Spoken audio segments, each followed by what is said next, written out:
here today. And thank you, Linda, for the nice intro. I'll start with you, Staffan, since you've been in the business for the longest time. So it was 20 years ago when you founded Crandulum. And probably the word you use the most as the VC is no. And I assume meeting this guy as a 19-year-old guy who had just founded a company called M-Taxi, you had to say no. So I'm wondering, how many times have you said no to him? At least 2. Let's see if Markus has a different side of the story. No, but hey, so I've been in this industry, actually not for 20, but for 24 years. And yes, you do say a lot of no. But the trick is not to say no. Everyone can find an issue in a company, in M-Taxi, for example. The trick is to say yes at the right time, obviously. And I think in this particular case, first time around, when it was M-Taxi or M-Taxo, taxi, I think our firm said no for the right reason. Helping taxi companies to be more successful, I think, was not a great idea. I think second time around, we also said no, and that was actually on me because we had the discussion back then. And that was already Taxify? It was then Taxify, and we then said no, I think for the wrong reason. And the situation was such that I actually could feel in my whole body that this is something that we should just get behind and back this guy. But intellectually it was challenging. And it was challenging for 2 reasons. I don't know if I've told you this. The first one was Bolt at the time, Taxify, was going for non-strategic markets, as we would call them, Sub-Saharan Africa and Eastern Europe. And secondly, it was a number 2 strategy. And early on, a lot of people, including us, was thinking, it's probably sort of a winner-takes-it-all market. So I could not intellectually convince myself, and definitely not my partners. And by number 2 strategy, you mean they were second best to Uber at the time? Yeah, and we're sort of gaming for that number 2. I think that eventually changed. Interesting to hear from you that, hey, we don't have to be number 2, we can be number 1. So Markus, what's your memory on the same occasion? I actually have probably 100 no's from most of the VCs in Europe. So every time I meet any of the VC firms, they all tell me, yeah, I mean, we wish we would have done better. I think Staffan and Crandum at least corrected their mistake quite early on. But many other funds still regret it 10 years later. But I mean, I absolutely get it. I mean, the reasons were that they were following the patterns that had been working for the last 20 years, which was that most of these internet businesses resulted in a winner-take-all dynamic where just one player won. Whether you look at social media with Facebook or search with Google and so on, there was no room left for a second player. So it was very natural to expect that this is going to happen in this industry as well. And the second thing on the geographies as well was that back then the internet was small. So everybody was used to the fact that if you want to make any money online, you got to go to the big markets. You got to go to the US and you got to go to Western Europe. But what they hadn't realized was that smartphones completely changed the world. And at the same time, Central Eastern Europe was actually developing very quickly. So I think we were really the first company in this digital marketplace era that realized that actually the world is a much bigger place. And you don't need to go to the US, you don't need to go to Western Europe, but you can build a multi-billion-dollar company in these emerging markets as well. And I think those 2 things were just extremely hard for most investors to realize at the time because they were just sort of having this pattern recognition of what had worked the last 20 years. And we were just very lucky to be at the right place at the right time. Okay, so we'll get back to geography part, but I've also been wondering that the startup sector is sort of full of contradictions. So everybody expects the VCs as well as the entrepreneurs just to be there for the financial gains.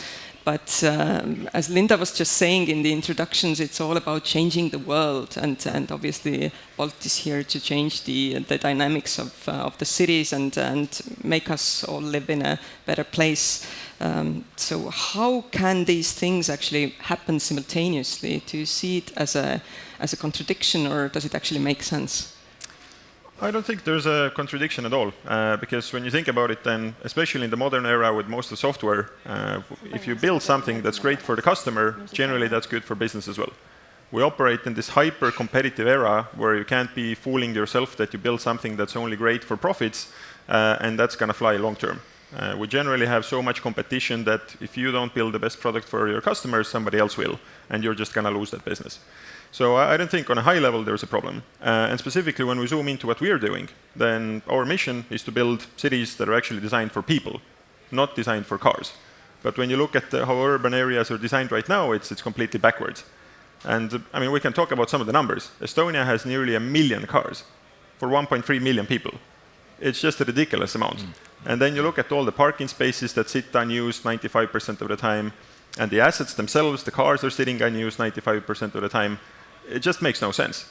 So sure, ride sharing in itself is not going to be the one solution that will solve it all, but our core belief is that it's much, much better to have shared assets, whether it's Bolt Drive or ride sharing or scooters, and people will use those rather than everybody having a private car, which is the status quo in Estonia and many other places.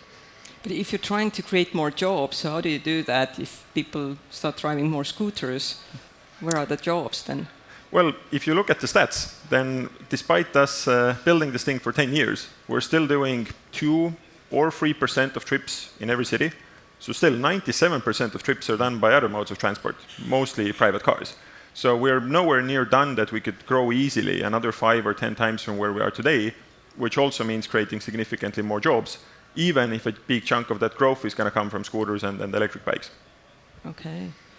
And Staffan, as you've seen many of these companies being built by guys in their early 20s, sometimes even 19-year-olds, at some point they do start hiring sort of grown-ups, CEOs, CFOs, COOs. So what are the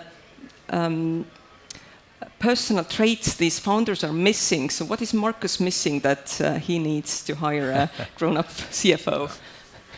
So I think there are different schools here, and at Crandom we believe in the school where you back great founders, and you should only back founders that you think can take it all the way. And I think if you look at the big tech companies out there, both in the US and in Europe, surprisingly many of them are led to a very late stage by the original founders. I mean, take Daniel Ek with Spotify. You know, we met him when he was 22, we invested when he was 23. He is today 38 something, still running the company as a CEO.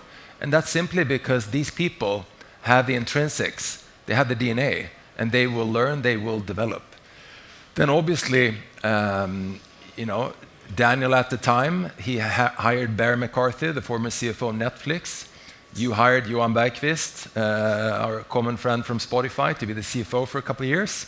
So obviously you need to complement. But I fundamentally think the right people can take it all the way, which is actually also the key lesson from our 2 no's before we corrected. When you find great people, early stage, someone like us, should just get behind them. They will figure it out. A note for the audience, it's not just me asking the questions here, so you can all pitch in. There's an app, you know. I don't know the name of the app. I'm sure you all know better than me. Linda? Okay, here it is. So please do ask questions, and maybe they are far more interesting than the ones I've prepared. But another one for you, Markus. So the companies mentioned here, Spotify and Facebook obviously being the most well-known example, and Snapchat comes to mind. And as you already mentioned, Daniel Ek, who was in his early or mid-20s, he's actually said that the only way to solve the problem was to create a service that was better than piracy. So some people would claim, I'm sure the old taxi drivers in Tallinn would definitely claim that you're being the pirate here, sort of trying to break up this pre-existing system that was working just fine for all of us, right? So how do you see this sort of working on the margins of legislation, and how do you finally get to change that in your advantage? I think if you're building something truly new, then by definition it's not regulated yet. So if you think about it, if you're coming up with a new product, that's really changing something in a quite transformative way, then usually regulation lags many, many years behind. So that effectively means that you're always going to be operating in a gray area where it might be legal in the future or it might not be. And I think that's actually both a massive risk and a massive opportunity. So if you think about it from a startup's point of view, they generally have nothing to lose. So they really like these gray zones because they can operate there, they can take these risks, and that's fine. But if you think about it from a mature, large company point of view, they can potentially lose everything. So for them, these gray zones are really a troublesome area. Like they can't really compete with these nimble startups in these places. And I think that was the position that we were in as well, which was that the regulation wasn't really clear. Can you operate without the license, or can't you if you're a private driver or a taxi driver? And we were able to, thanks to that, get a head start in many of these markets and actually get the marketplace going and get to a big scale. While the existing taxi companies oftentimes potentially would have wanted to do that as well, but they didn't want to take these risks. And I think that's something that applies to a lot of startups here. So if you see that there's like a truly new gray area, like oftentimes you can go there before the incumbents are able to catch up. That's on an abstract level. I think specifically in our case, what was even worse was that it wasn't like the regulation in many countries had just evolved as it should. It wasn't evolving so it would actually protect consumer interests. What had happened instead was that you had this horrible regulatory capture, which was that oftentimes these taxi companies, or oftentimes they were even like really mafia organizations, they had been lobbying for decades and oftentimes bribing politicians to create these horrible taxi regulations, which made no sense whatsoever. And they were for sure not designed with the consumer in mind. So if you go against that, it's very natural that they will employ just a lot of people, they will push a lot of resources to try and shut you down because you're coming after them and trying to clean up this dirty business. Even to the point where, I mean, I was meeting some of these companies and, you know, the taxi company owner in Serbia just had a pistol on the table casually when I was going in to meet him. So, I mean, interpret that how you will, but I mean, clearly this guy was trying to send a message that we're not very welcome there, right? So it's not very nice people oftentimes that you find, especially in these old industries. They've been shaping the regulation in a way that favors them and tries to kill new entrants. So what has been the toughest market for you to enter? Serbia. We're still not there. Okay. Yeah. But the closest ones, like Sweden? Finland is another example where like we tried to enter the market 3 times. And similarly, I mean, it was just horrible regulation that made no sense. Like it was a very limited number of drivers that could operate in a city. The licenses were almost impossible to resell to a new owner and so on. Like, who comes up with these rules? Like, it makes no freaking sense. So, like, ask any consumer, and Finland had the highest taxi prices in the world and the worst customer experience because of it. So, again, it took us a lot of time to convince the regulators that this should be changed. But finally, I'm an optimistic guy. I think that if you show enough evidence, then eventually the regulation will catch up and be fixed. So, Staffan, you must have several companies like these in your portfolio that have actually managed to change laws in the countries they originate from, or other countries. Yeah. Can you bring any examples? Yeah, I would say, and by the way, to all the founders in the audience, the fact that there are regulatory issues, maybe even legal issues, etc., you should not, or policy issues, you should not see that as a barrier. I think you should see it as an opportunity. Because if I look at our biggest wins, Spotify obviously had massive issues with piracy initially, the labels over time, and different regulations. iZettle on the payment side, after 2-3 years when they were getting too successful, the banks obviously stepped in and forced them to change their devices. We have another music company in Stockholm called Epidemic Sound, been massively challenged legally for the wrong reasons, simply because in many cases there are existing monopolies, oligopolies, and as Markus said, the incumbents have everything to lose in those situations, right? So they do everything they can to protect the status quo. So yes. So in Estonia, we all remember the story of the Skype founders, like Niklas, who had to escape the guys chasing him with a restraint order or whatever you had to literally hand over.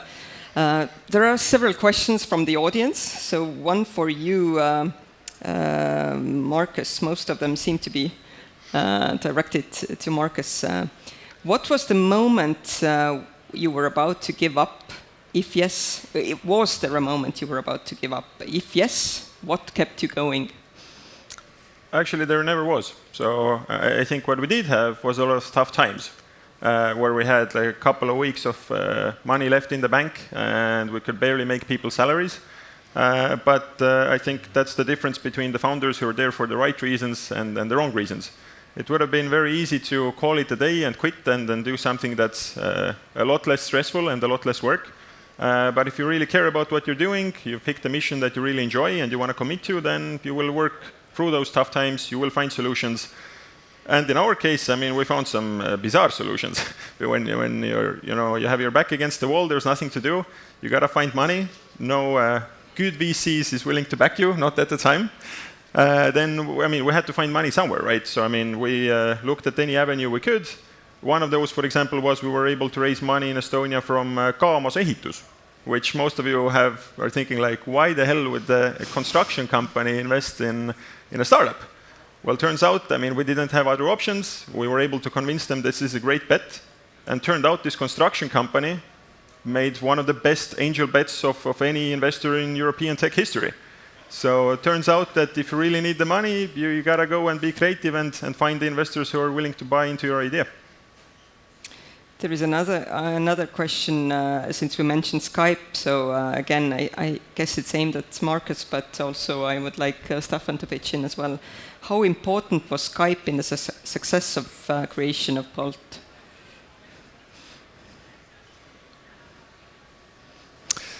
Good question. I think that it obviously had a massive impact on the Estonian ecosystem. But specifically, in my case, I was already so certain that I'm going to get into tech anyway, that I don't think it changed the decision for me whether I would have started a tech company. I think what it rather did for us was that it helped us get some great talent on board. So it helped us get on board some people that accelerated the path of the company and helped us avoid some mistakes. Whether it would have massively made a difference where we ended up at the end of the day, it's tough to say, because we didn't actually hire that many people who had previous Skype experience back in the early days. Most of the original team were sort of like people who had no previous startup experience at all. It was people mostly fresh out of uni that were just ambitious, they were smart, they wanted to change the world, but they didn't have a ton of experience or a previous network. So Staffan, so I'm sure Swedes consider Skype to be a Swedish company. Of course.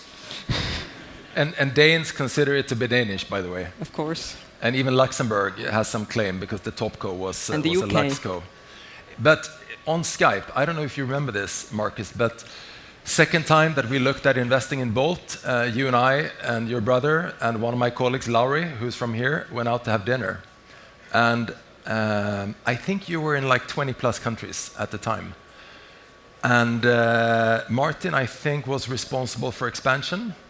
Part of expansion. So it was me and him splitting it. Yeah. Got it. Anyway, so I asked him, out of these 20 plus markets that you're in, how many have you been to?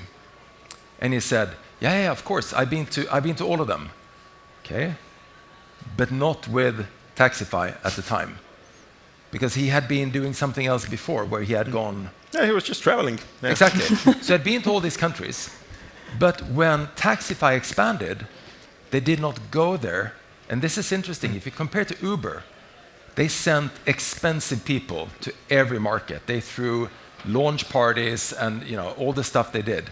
But here, they interviewed and hired people over Skype, which was the answer during the dinner, which sort of impressed me, because now with COVID and remote work, that's how everyone sort of is doing it, right? But this is, 8, 10 years ago. Nobody uses Skype anymore. Exactly.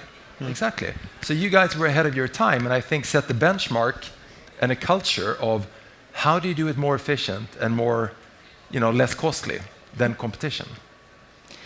So our president mentioned in the beginning of his speech that Estonia is very proud to have, at least 10 unicorns. I'm sure by today we have many more.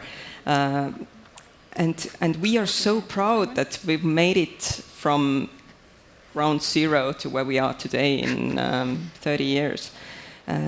And for many, many years, our northern neighbors looked upon us as if we're this younger, less successful brother. Actually, it reminds me of this Swedish kids book, Carlson on the roof. Yeah. And I'm sure Markus would relate to a role of being a smaller brother, being bullied by his older siblings, and then the guy comes up with this friend who just flies around. So I don't know, somehow reminds me of Bolt. But how do you turn the story around? So being the one being bullied, from being the person who's being bullied, or the country who's being bullied, into being a role model. So maybe Staffan, you can start. So I think the outside view on Estonia has changed massively. And by the way, the Swedes, I'm Swedish from Stockholm, they also have this view of themselves as being a lot more successful than the rest of Europe. So some of it, I think, is a bit homegrown. But I was here first time probably 28, 29 years ago. And Estonia then and Estonia now are just two completely different things. And I think that the way this changes is simply by success and role models. And if you have the early role models, the Skype people, etc., that will in itself breed other successful companies. And I think Bolt and many others, Bolt will have kids. And those kids will have grandkids. So people will jump ship from Bolt because they will say, hey, Markus and Martin and the other guys, they're great, but you know what? So am I. If they can do it from here, so can I. So I actually think this is a snowball that gets rolling. Bolt already has kids, right? I think there's actually been about 30 startups already coming out of Bolt so far. Yeah. So it's a good start. Absolutely. Since we mentioned geography earlier, and you both mentioned Bolt being big in Africa, so is it easier to build a company far from where you're originally from in both of your cases? So you growing in Africa and Creandum helping its portfolio companies to grow in the US. So I wonder if there is a pattern. So why is it that it's easier to nurture companies far from home? I don't even think for us the framework is that it's somehow easier to do it elsewhere. The framework we try to apply, that's quite different from most companies, is that the common playbook and advice you get is that pick a market, meaning some geography or some niche, and then start to iterate your product until the two match and you have product market fit. Our approach is actually quite different. So we actually realized early on that the product we have is awesome. Like there's no need to really change the product. But instead what you need to change is try out different countries. So we had the original product, we saw it was working well in Estonia, we tried it in 5 other countries in Europe, it went great, every single one of them failed. We burned through all of our first rounds, we were almost going bankrupt, and then we realized that actually let's not follow this advice of trying to change up the product every time and try to please the taxi companies. I think the product is fine. Let's actually pick a market where it works. And then we kept the product the same and we started iterating through different geographies. And then very quickly we realized that Africa is actually the place where the product market fit is the best. And we realized that, for us it seemed very logical, but that's not at all how most companies think about it. So they constantly try to iterate the product rather than actually try out the same product in different geos. Staffan? Yeah, I'll answer the question in a slightly different way. So we have operations in the US, and why do we have that? Well, it's because it's the most valuable market in the world to win, maybe together with China. And eventually, I think even for Bolt, possibly, if you want to be a $100 billion company, you will need to win in the US as well. But if you look at the starting point, where you start your company, I think it's probably easier and best to start in a big country, say the US or China, because you know your home market creates a lot of value by winning it. But I think the second best place to start is in a really tiny one, like Estonia, like Sweden, like Israel and others, because you have to get out immediately. You have to have that international mindset. The worst place to start, and this is no offense to my German colleagues, it's in these semi-large countries. You sort of know they're not big enough, but they're relatively big, so it's sort of cozy and nice for a while to expand, and then eventually you're not fast enough. So small is beautiful in this aspect. And that was exactly the case with us as well, that when we started, there was, 40 different ride-hailing companies across Europe. There was a big one in the UK that had raised 100 million. There was a big one in Germany that had raised 50 million. And we were these Estonian teenagers with, well, about $1 million in the bank. And now, fast forward 10 years, all of those companies are dead. And the mistakes they did was exactly focus too much on their core market. They didn't expand quick enough. And they never realized that there might be much better opportunities like Africa that they completely missed out on. Okay, many questions from the audience, and actually going back to that moment you started, we all know the story how your parents actually gave you the initial 5,000 euros, was it? Which was actually meant for you to go to university, which you did, but dropped out soon. So Rasmus is asking, Markus, what are your tips and learnings to young first-time founders like yourself? So if you were 19 again, what would you do differently? Actually, I don't think I would do anything really differently. I think that what I did was that I tried to learn about a lot of different industries and a lot of different areas. So I was spending most of my free time and actually a big chunk of my school time just studying different industries, reading books, watching videos of the best founders out there, and that gave me a lot of perspective. And the second thing I did was to try to experiment and launch companies. So I first of all was running a small web agency. I was building websites in Estonia. That gave me some practical skills of how to code, how to interact with people, how to understand what's valuable for the client, and so on. And I started that when I was like about 15 years old with some encouragement from my brother. So I really think just starting off with these very practical things is what's really valuable, and it doesn't take too much time, and you can also make some easy money on the side as a student, so it makes a lot of sense to start there. And then once you actually stumble on something that's successful, you don't need to take that much risk. So in our case, I mean, it's not like I quit school immediately.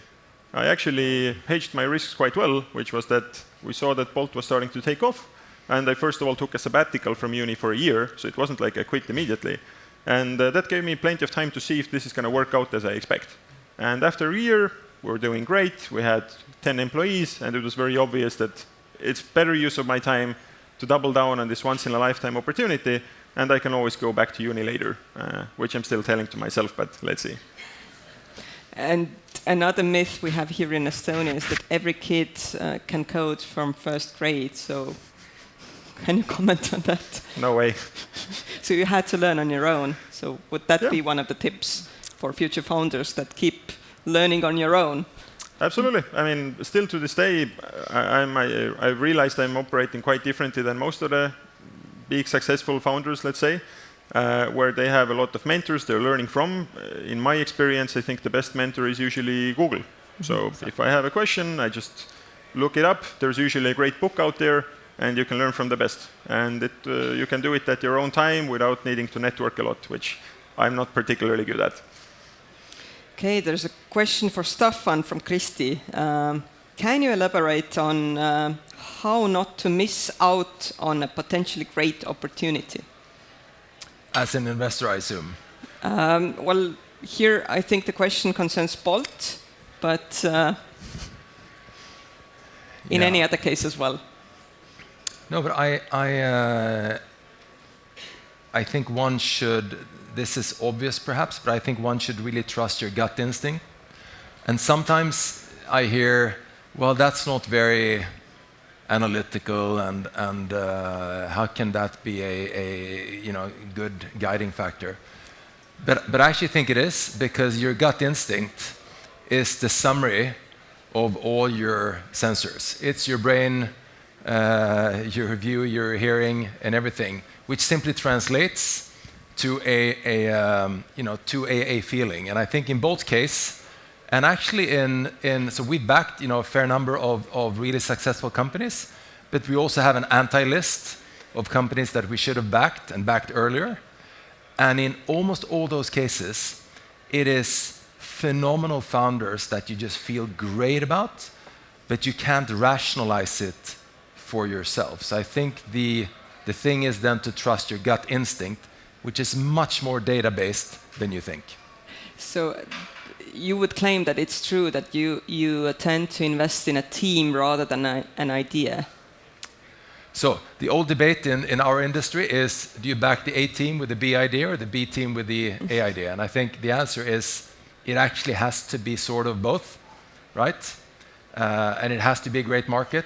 And if you look at how few companies actually make it in the end, out of all startups, there's a lot of things that has to be right. But I would add maybe one thing on top of that is that eventually you will also have to have some sort of tailwind. We mentioned Spotify before. What was the tailwind? Well, it was the fact that the labels were suffering so much. I mean, the market was declining by 20% a year from Pirate Bay, which, by the way, is Swedish originally. So they had to do something. And the only bet they had was to go from a sort of working business model of CDs and a bit of downloads with Apple to streaming. Without that tailwind and only having a better product, probably wouldn't have made it, I think. That's actually a question for you, Markus. What, if any, is the tailwind that could help you on top of being great team and product and all of this? Absolutely, you got to pick the right industry and the right time. So again, if we had not realized that we actually need to go to different geographies, the company would never be as big as it is today. Yeah. So I think it took, obviously, you can always put it that it was thanks to the great team who came up with the idea. But at the end of the day, if we had tried to limit ourselves to this first idea of trying to go to the market through the taxi companies, the company would not exist. But what we realized very quickly was that exactly we got to go to other geographies, find a use case that makes much more sense for the customers, and that's what saved us.